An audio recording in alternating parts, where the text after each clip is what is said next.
Thank you for watching this video to fulfill your DEIV history requirement. The video will begin shortly.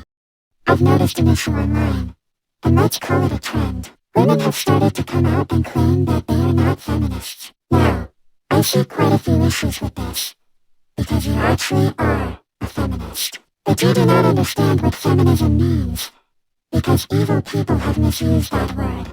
I was also inspired to make this video by my amazing friend Vincent. Go check out his channel. He makes rants with a slang engagement backgrounds. I do not know what they are called. He is more entertaining than me. Now, keep in mind that not all men are abusive. The issue has never been all men. What research consistently shows is that only a small minority of people commit violent or sexual offenses. The exact percentages often cited such as 4 to 6% of men and 0.5 to 1.5% of women are rough estimates, not precise measurements. Crime statistics vary by country, reporting rates, and methodology. In many cases, go unreported. Female-to-male and same-sex offenses are especially underreported, which means the true numbers for both men and women may be higher than what is officially recorded. Because of this, we cannot know the exact percentage of offenders in any sex category. What we can say with confidence is that a small group of repeat offenders can cause significant harm in numbers. Many abusers and sexual offenders are serial offenders. A single perpetrator may have multiple victims over many years, and this pattern has been documented in domestic violence, sexual assault, and homicide cases. When one abuser harms multiple people and many abusers follow similar patterns, it does not take a large portion of the population to create widespread suffering. This is why the problem is not men as a whole, but the individuals who commit these crimes and the systems that fail to stop them. Nothing in this explanation should be used to justify hateful remarks toward men, or to fuel the man versus bear debate. Sexism, whether directed at men or women, is not supported by real statistics or credible research. Feminism is the belief that men and women are equal and deserving of equal treatment. This does not mean equality in strength, body mass, or work. It means equal treatment as human beings. For example, a feminist may say that with equal opportunity, development, and knowledge, a man and a woman can be equally intelligent. A misandrist would make the same claim but blame all men for systemic failures, crime, or oppression, and say the world would be better without them. A misogynist would claim that women are less and significantly less intelligent, no matter how they develop. These claims are not based on science, or excuse mistreatment of women, simply because they, as men, hold more strength over them. Now, I have met some highly unintelligent individuals, male and female alike. I believe unintelligence is significantly based in upbringing and development. It's also important to note that there are different types of intellect: social, logical, emotional, and likely more. As I am writing this off the top of my head, and I am too lazy, actually, to look up different types of intelligence. You may find someone to be less intelligent if they are emotionally sensitive. You may find someone to be less intelligent if they aren't as good as you are in mathematics. But there are different forms of intelligence. Maybe they have absolutely no interest in mathematics, sure.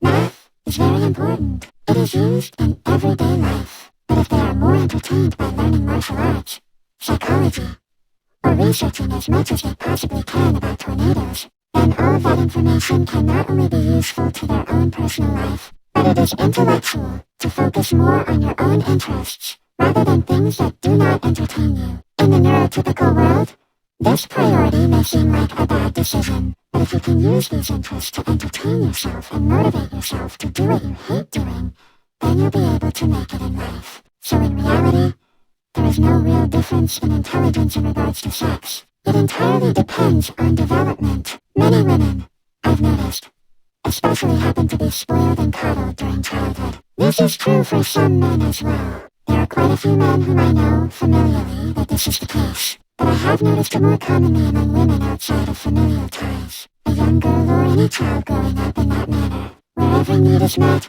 and every problem is fixed for them, may develop to be less intelligent than a young girl who grows up studying the world, picking everything apart like a puzzle, and fixing her own problems in her own way. It is important to give your children challenges as they grow up. If children lack challenges, then yes, no matter their biological sex. They will be less intelligent than those who grew up being challenged and working through hardships. Before feminism, women were subjugated to physical abuse and, in the worst cases, ended up being beaten to death. Before feminism, women could not wear whatever clothes they wanted, speak whenever they wanted, or even obtain positions in government, in teaching schools, or in expressing their own thoughts publicly. Without feminism, our world would be very similar to today's horrific treatment of women in Afghanistan. They cannot go to school past elementary.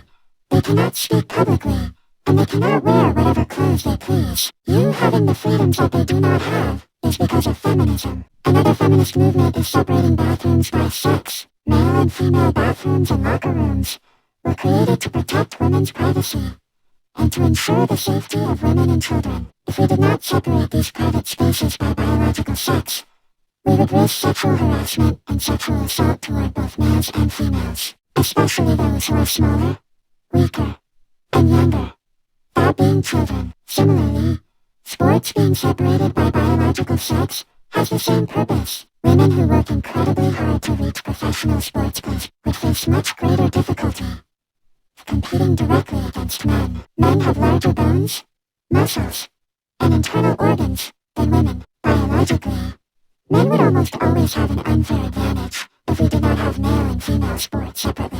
Now, there will always be an outlier. Somewhere there is a weaker man or a stronger woman. But it is important to acknowledge that they are outliers. We should not frame outliers as the norm. In cases such as volleyball and hockey, when playing on teams that have welcomed biological males and females alike, the females often ended up with broken bones and severe injuries that they would have less of a chance of getting if playing on a team for only women. This is why the separation between male and female sports was created. What many women mistake feminism for, while claiming they are not feminists, is misandry the hatred of men. Additionally, they are under the impression that feminism is denying the traditional lifestyle. It is not misogynistic for a man to hold the door open for a woman, or take the role as the provider of the family. It is not anti-feminist to live a traditional lifestyle. If and when I ever get married, I would prefer to live a traditional lifestyle myself. You cannot be a feminist while hating men, and while hating women who choose to live traditionally. Feminism is meant to be about equality, the recognition that we are both children of the same God, the same universe, or that we evolved from fish billions of years ago. Is part of that equality, whether you are an atheist, a believer in evolution, from whatever you think we once were two humans, or faithful I, for example, am Christian. You cannot look at the fact that we either spontaneously developed into the intelligent, thoughtful beings we are today, or were created in the image of something beyond us, and then say, you have physical differences. You are less than me. Whether you are a male saying this about a female, or a female saying this about a male, the point remains the same. We are all necessary. If you never had a mother, you would not have been carried for 9 months and birthed. If you never had a father, your mother never would have become pregnant. If you never had someone to raise you, mother, father, adopt a family, you would not have developed into the same person you are today. We are what the world makes us, and we are all shaped differently by the same world. A better way of putting it is this: no matter what you believe in, every eye has seen the world differently. There is a life just like your own in another person's mind. They made similar decisions.